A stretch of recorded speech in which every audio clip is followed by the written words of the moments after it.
Akakiiko ka Paalamenti akavunaanyizibwa ku ddembe ly'abantu olunaku olwaleero katadde ku nninga omuduumizi w'amagye General Katumba Wamala okubaako by'annyonnyola ku basirikale be abaggalirwa mu Buduukulu nga tebawozeseddwa. General Katumba okuyitibwa ku Paalamenti ababaka abadde beekennenya alipoota eyafulumizibwa ab'ekitongole ekirwanira eddembe ly'abantu ekya Uganda Human Rights Commission eya 2015 eyalaga nti ab'amagye baggalirwa mu Buduukulu ng'ate tebawozeseddwa.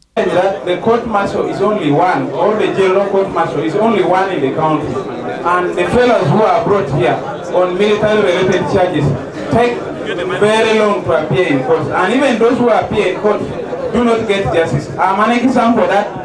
Ababaka beemulugunyizza ne ku nsonga y'abasirikale abaasibibwa naddala abaali e Luzira abeekubira omulanga nti bakama baabwe ab'amagye tebabafuddeeko naddala ku misango gyabwe obutafuna budde okuwulirwa mu kkooti n'okutegeezebwa nti fayiro zaabwe zaabula. Kigambibwa nti tebalina fayiro n'olwekyo kati tebasobola kugenda mu court of appeal. Naye atunnyonnyodde nti teri muntu yenna asobola okusindikibwa e Luzira nga talina fayiro. Naye kirabika fayiro zaabula. So kati tumusabye agendeyo anoonyereze naye afune obukakafu engeri ki abantu bano gye basindikibwayo, engeri ki fayiro zaabwe gye zaabula. Abo abali e Luzira tujja kuteekawo akakiiko ogende kalabe batuuka bati e Luzira kubanga kizibu nnyo ogenda e Luzira omuntu nga tolina fayiro committee nga Luzira. Kizibu ne aba prison tebayinza kukkiriza kubanga senga obeerako ekintu babinnyonnyola batya.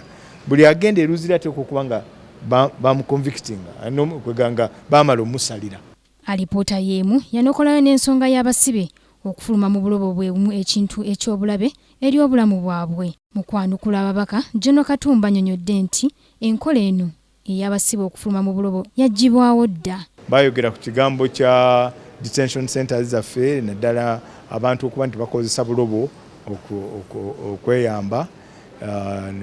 Report yatugamba tulongoose embeera eyo era embeera eyo tugirongoosa tetunamalayo gundi zonna naye twagibagako era tutandise okuba nti twateekamu flush toilets ez'amazzi mwe ziri mu detention centers.